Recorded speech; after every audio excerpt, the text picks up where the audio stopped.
नानी तपाईँको घर कहाँ रे? हेटौडा। तपाईँहरू हेटौडाबाट आउनुभएको होइन?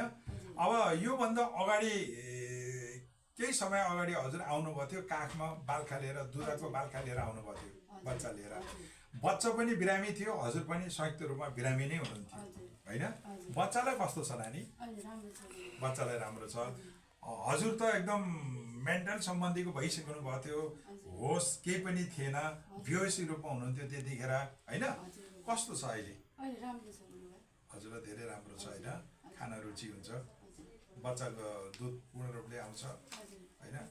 अब के हुन्थ्यो भनिदिनुहोस् त एकचोटि। पहिला चाहिँ अब यो कोखाहरू होच्या जस्तो हुने, रिङ्गा नलाग्ने, भित्र बाहिर हिँड्नै नसक्ने, सस दम बढे जस्तो हुने हुन्थ्यो। यहीँ आएर ठिक भएको। यहीँ आएर ठिक भयो होइन? अन्य ठाउँ कहीँ कतै जानुभएको थियो? मेडिकल औषधि खाएको, खोकीको औषधि त्यहाँ मेडिकलको औषधि छुनेर यहीँ आएर ठिक भयो।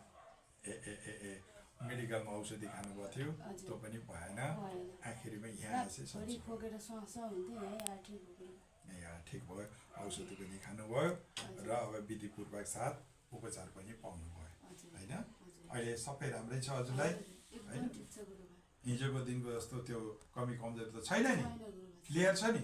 केही गाह्रो त छैन नि हो? अनि अर्को कुरो, तपाईँलाई सन्चो भएपछि तपाईँको दिदी पनि बिरामी हुनुहुन्थ्यो होइन? अनि दिदीको अवस्था कस्तो छ? दिदीको त योभन्दा अगाडि हामीले भिडियो पनि बनाएर सामाजिक सञ्जालमा हालेका छौँ हो कि होइन? अहिले कस्तो छ? राम्रो छ?